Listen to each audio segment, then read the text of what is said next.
Hi friends, welcome back. तो भैया, भारत के 2024 नतीजे देख दुनिया ने भी सर पकड़ लिया। पकड़ेंगे ही।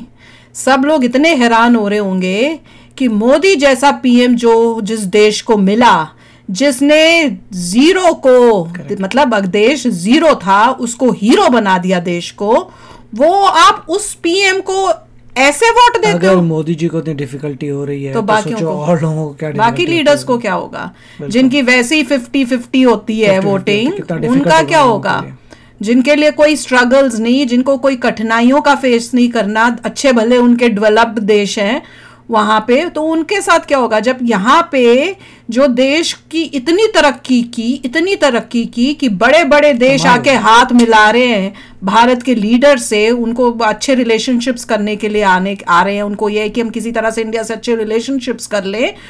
उस लीडर को ये देख के मतलब वर्ल्ड लीडर्स को भी लग रहा होगा कि जीतना तो मोदी जी नहीं है, सबको ये था। इसीलिए मैं कह रहा था कि बहुत सारे लोग हैं जो एजुकेटेड नहीं है और अगर एजुकेशन देखना हो तो लिटरेसी रेट से एजुकेशन नहीं देख सकते।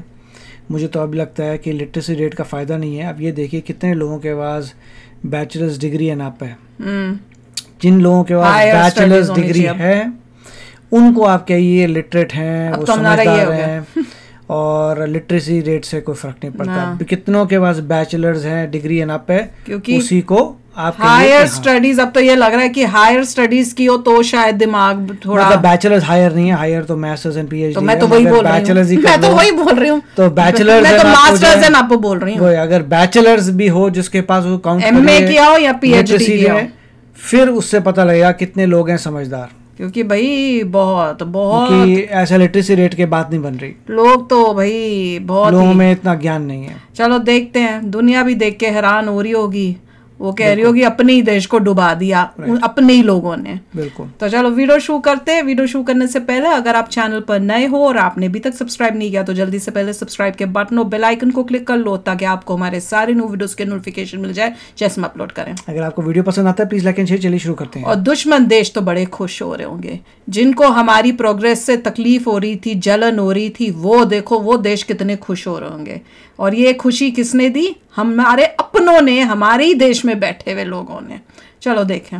तो दोस्तों, मैं कभी भी भारत की राजनीति पर वीडियो नहीं बनाता, लेकिन आज इस पर बात करनी पड़ेगी क्योंकि आज जो नतीजे आए हैं उसने भारत नहीं पूरी दुनिया को हिलाकर रख दिया है। और इसी के साथ भारत का जो भविष्य है वो अधर में लटक चुका है। इतना ही नहीं, ये भी बताया जा रहा है कि वर्तमान प्रधानमंत्री यानी कि पीएम मोदी आने वाले 5 साल तक और प्रधानमंत्री रहते हैं। इन्हीं सिनेरियो में जो इस वक्त बन चुका है तो भी इस बात की गारंटी नहीं दी जा सकती कि भारत का भविष्य सुरक्षित है। ये बात मैं नहीं कह रहा हूँ, ये बात कह रहे हैं दुनिया भर के तमाम निवेशक, विदेशी एक्सपर्ट्स और खुद मार्केट की बात को बयां कर रहा है। इंडिया की मार्केट भी तबाह कर दी। इसे जानने के लिए आप पूरी पिक्चर को समझिए। आप जानते हैं कि इस समय तक ज्यादातर लोकसभा जो क्षेत्र हैं उनके नतीजे आ चुके हैं। बीजेपी जो पार्टी है अब तक रूल कर रही थी मेजोरिटी के साथ, वो अब अल्पमत में है, यानी कि उसे पूरी तरीके से मेजोरिटी नहीं मिली है। अन्य पार्टियों का उसे सहारा लेना पड़ेगा और उसमें भी मुश्किल हो सकती है क्योंकि बीजेपी के जो सहयोगी दल हैं वो ऐसे हैं जिन पर आप भरोसा नहीं कर सकते। चाहे वो आंध्र प्रदेश की टीडीपी यानी कि तेलुगु देशम पार्टी हो या फिर बिहार की जेडीयू क्यों ना हो, दोनों पर रत्ती भर का भरोसा नहीं किया जा सकता कि वो बीजेपी का साथ 5 साल तक क्या 2 दिन तक भी दे पाएंगे।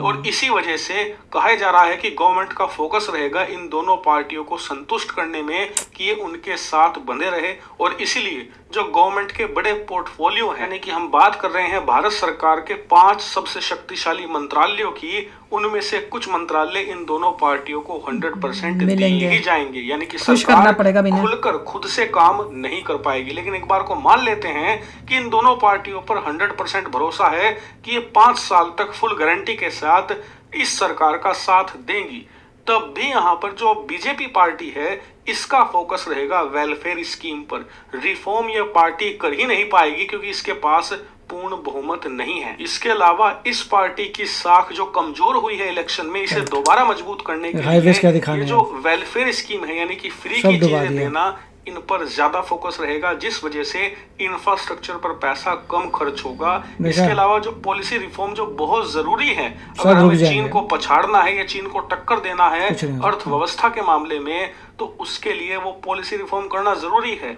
लेकिन अल्पमत की सरकारें पॉलिसी रिफॉर्म नहीं कर पाती। और इसका मैं आपको एक शानदार उदाहरण भी आज का ही दे देता हूं। आज जो टीडीपी पार्टी है आंध्र प्रदेश की, उसने डिमांड करी है कि हम बीजेपी को सपोर्ट तभी करेंगे जब वो आंध्र प्रदेश को विशेष राज्य का दर्जा देंगे। और अगर ऐसा होता है तो जो बिहार है, जहाँ की जेडीयू पार्टी है, वो भी 100% मांग करेगी। अगर ऐसे में हम इन दो राज्यों को विशेष राज्य का दाढ़ी है भाई, तो हजारों नहीं लाखों करोड़ों रुपए का खर्चा आएगा इन दो राज्यों पर, जिससे कि सरकार पर दबाव बढ़ेगा और जो बाकी के राज्य हैं वहां पर इंफ्रास्ट्रक्चर में इन्वेस्टमेंट हो ही नहीं पाएगा। और जो फ्रीबी स्कीम्स हैं उनके लिए भी इन दोनों राज्यों को एक्स्ट्रा पैसा दिया जाएगा ताकि ये दो पार्टियां खुश रहें। अब आप खुद सोचिए कि जब सरकार इस क्षेत्र में इन्हें संतुष्ट करने में लग जाएगी तो रिफॉर्म कहां से होंगे, इंफ्रास्ट्रक्चर में इन्वेस्टमेंट कहां से आएगा, इकोनॉमी कैसे ग्रो होगी। और इसीलिए कहा जा रहा है कि भारत का जो भविष्य है वो अधर में लटक गया है। यही कारण है कि आप स्क्रीन पर देखिए, भारत का जो शेयर मार्केट है वो आज भरा कर गिरा है, लिटरली क्रैश हुआ है। इस प्रकार से क्रैश अब तक हम सिर्फ फ्यूचर कर दिया देश का मार्केट में या फिर यूरोपियन यूनियन के देशों की जो स्टॉक मार्केट है वहां पर देखते आए थे पिछले कुछ सालों में। आज भारत ने भी वही झेला है, क्योंकि जो इन्वेस्टर्स हैं, खासकर के विदेशी निवेशक, उनको डर ये है बिना बहुमत वाली नहीं आएंगे, इन्वेस्टमेंट्स नहीं आएंगे, जोर साबित ना हो जिससे कि इकोनॉमी पर इफेक्ट पड़े और बहुत कम डर के आएंगी, घटने अब नहीं आएंगी। इसी वजह से निवेशकों में डर है, मार्केट में डर है और अब भारत के भविष्य को लेकर भी डर है। सबसे बड़ा सवाल ये है कि क्या ये सरकार और सरकार के नेताओं में इतना दम है कि ये एक कोएलिशन की गवर्नमेंट को चलाकर अपने देश को आगे बढ़ा सकते हैं, या फिर ये भी उस पुराने ढर्रे पर लौट जाएंगे जहां पर खिचड़ी सरकार बनेगी और सब एक दूसरे के साथ बंदर बांट कर। जो खुश हो रहे हैं ना, ये किया तुमने देश के झूलोगे और क्या, ये देश का हाल कर दिया। अब बाहर से जो इन्वेस्टमेंट्स आ रही थी बहुत कम हो जाएंगी, जो आएंगी डर डर के आएंगी, बहुत कम इन्वेस्टमेंट करेंगे। अब धीरे धीरे देखते जाओ डाउनफॉल। देखिए इन्होंने बहुत अच्छा पॉइंट्स बताए हैं कि एक ही नहीं, आंध्र प्रदेश की पार्टी भी है, बिहार की पार्टी भी है, सब अपने मल्टीपल कोलिशन है, उनमें से उन्हीं को सेटिस्फाई करने में सारा समय लग जाएगा और वो कभी भी चाहें तो डुबा सकते हैं, पूरी गवर्नमेंट गिरा सकते हैं। तो ये प्रॉब्लम, अगर मेजॉरिटी में बीजेपी नहीं आई तो उसका ये हाल हुआ। इतनी मेहनत की मोदी जी ने, उसके बाद भी ये बोला है। सोचने वाली बात है कि क्या क्या प्रॉब्लम्स आई हैं और देश की प्रोग्रेस पे ब्रेकें लग गई हैं। स्टॉक मार्केट गिरी इसलिए थी, दिखाने के लिए कि गए बेटा, इतने सारे वीडियोस बनाते थे कि इंडिया जो है 3rd लार्जेस्ट इकॉनमी बन जाएगा, बनेगा मगर थोड़े लेट बनेगा, बहुत लेट बनेगा। और जो बातें होती थी कि इंफ्रास्ट्रक्चर बहुत बढ़िया और ब्यूटीफुल चीज़ें बन रही हैं, दिल्ली में ये होगा वो होगा, बहुत धीरे धीरे स्लो मो, करप्शन, ये वो धांधलेबाजी होगी, बस इन्हीं की न्यूज़ें बनेंगी, करप्शन की, को जेल चला गया, ये हो गया, बस ये सब आलतू फालतू, कोई प्रोडक्टिव काम नहीं होगा, आलतू फालतू काम। 5 साल तो बर्बाद हो गए, पूरे हो गए।